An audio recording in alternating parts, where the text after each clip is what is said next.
3 साल हो चुके थे बेटे को अपना घर छोड़कर विदेश में बसे हुए। इन 3 सालों में बूढ़ी माँ और ज्यादा बूढ़ी हो गई थी। 75 वर्ष की उम्र में सुलोचना देवी की याददाश्त काफी कमजोर होती जा रही थी। उन्हें रोजमर्रा की चीजें याद ना रहती, लेकिन जो उन्हें हमेशा याद रहता वह था उनका बेटा। दिन हो या रात, एक पल भी ऐसा ना होता जब उन्हें अपने बेटे की याद ना आती। दूसरी तरफ बेटा था जो साल भर में एक आध बार अपनी माँ को फोन कर लिया करता और 1-2 मिनट से ज्यादा बातें भी ना किया करता। फिर भी यह बूढ़ी माँ टकटकी लगाए अपने बेटे का इंतजार करती रहती। एक दिन बेटे का विदेश से फोन आया। हेलो। हेलो, सुन रही हो ना माँ? अनिल बोल रहा हूँ, तुम्हारा बेटा। कैसी हो माँ? मैं ठीक हूँ बेटा। तुम, बहू और मेरा पोता कैसा है? माँ ने पूछा। सब अच्छे हैं माँ। मैं अगले हफ्ते गांव आ रहा हूँ माँ, तुम्हें लेने। अब हम सब साथ में ही लंदन में रहेंगे माँ। तुम्हारी बहू कह रही थी माँ को यहाँ पर लेकर आओ, बेचारी अकेली वहां परेशान होती होंगी, बेटे ने कहा। माँ की बूढ़ी सूखी आंखें आंसुओं से भीग गईं। उसके कमजोर शरीर के नस नस में खुशी की लहर दौड़ गई। बेटे और बहू का अपने प्रति प्रेम देखकर माँ का मन खुशी से भर आया। बेटे ने आगे कहा, माँ तैयार रहना माँ, मुझे ज्यादा दिन छुट्टियां नहीं हैं। जिससे जितने पैसे लेने हैं लेकर रखना, तब तक मैं प्रॉपर्टी डीलर से बात कर लेता हूँ घर के लिए। घर के लिए? माँ ने पूछा। हाँ माँ, गांव का घर हमें बेच देना पड़ेगा। अब हम साथ में ही रहने वाले हैं तो वहां पर घर रखने का कोई मतलब नहीं है माँ, बेटे ने कहा। बुढ़ापे की वजह से ठीक से चलने में असक्षम माँ ने पूरे मोहल्ले में घूम घूम कर अपनी इस खुशखबरी को सबको सुनाया। सभी को खुशी हुई।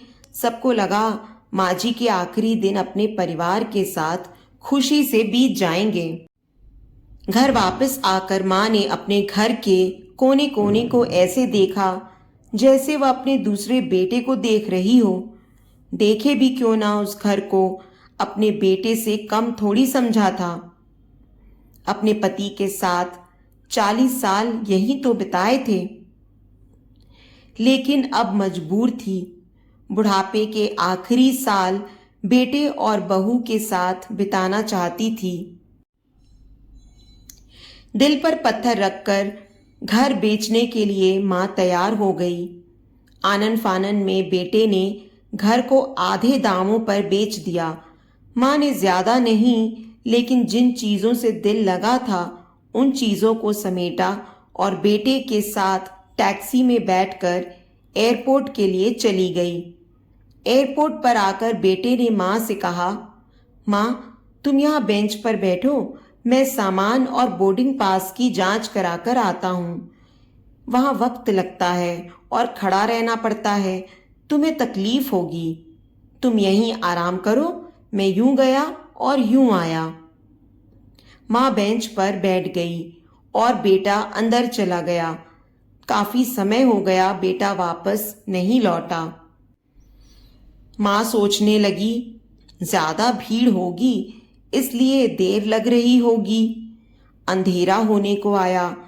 अब तो लोगों की चहलकदमी भी कम होने लगी। मां को अब चिंता होने लगी। एक कर्मचारी ने आकर पूछा, किससे मिलना है मां जी आपको? यहां पर क्यों बैठी हैं? डरती हुई आवाज में सुलोचना देवी बोली, मेरा बेटा अंदर सामान की जांच कराने गया है। लंदन जा रहे हैं हम। क्या नाम है माँ जी आपके बेटे का? कर्मचारी ने पूछा। अनिल नाम है मेरे बेटे का, सुलोचना देवी ने बताया। कर्मचारी अंदर गया और थोड़ी देर बाद बाहर लौटा। उसने सुलोचना देवी से कहा, माँ जी लंदन जाने वाली फ्लाइट तो दोपहर में ही जा चुकी है और आपका बेटा भी उस फ्लाइट में बैठकर लंदन जा चुका है। अब आपके यहाँ बैठने का कोई मतलब नहीं है। आप भी अपने घर चली जाइए। क्या जा चुका है और मैं घर जाऊं? घर? माँ की आंखों से आंसुओं के सैलाब उठने लगे। जैसे तैसे माँ घर पहुंची तो अब उसका था ही नहीं, बिक चुका था। वो वहीं बरामदे में तुलसी के पास सो गई। घर के नए मालिक को उस पर दया आई तो एक कमरा किराए पे उसको दे दिया। पेंशन के पैसों से खाना और किराए का बंदोबस्त हो जाता था। दिन बीतने लगे। कुछ दिनों बाद घर के नए मालिक ने सुलोचना देवी से कहा, माँ जी, आप अपने रिश्तेदारों के यहाँ पर जाकर क्यों नहीं रहती हैं? इस उम्र में आपके लिए वही अच्छा होगा।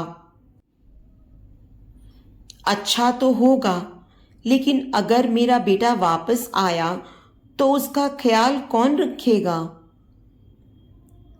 मेरा बेटा बहुत भोला है, उसे अपना ख्याल रखना बिल्कुल नहीं आता।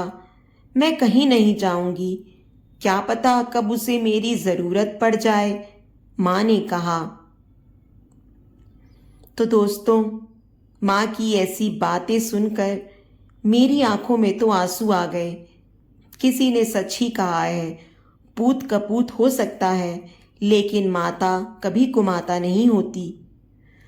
तो दोस्तों, आप सभी से हाथ जोड़कर विनती करती हूँ, अपने माता पिता की जितनी हो सेवा करना, उनके साथ कभी बुरा बर्ताव मत करना। तो दोस्तों, उम्मीद करती हूँ आपको आज की हमारी ये कहानी पसंद आई होगी।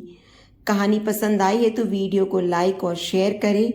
चैनल पर नए हैं तो चैनल को सब्सक्राइब करें और हाँ, नोटिफिकेशन बेल को ज़रूर दबाएं ताकि अगली अपडेट सबसे पहले आपको मिले।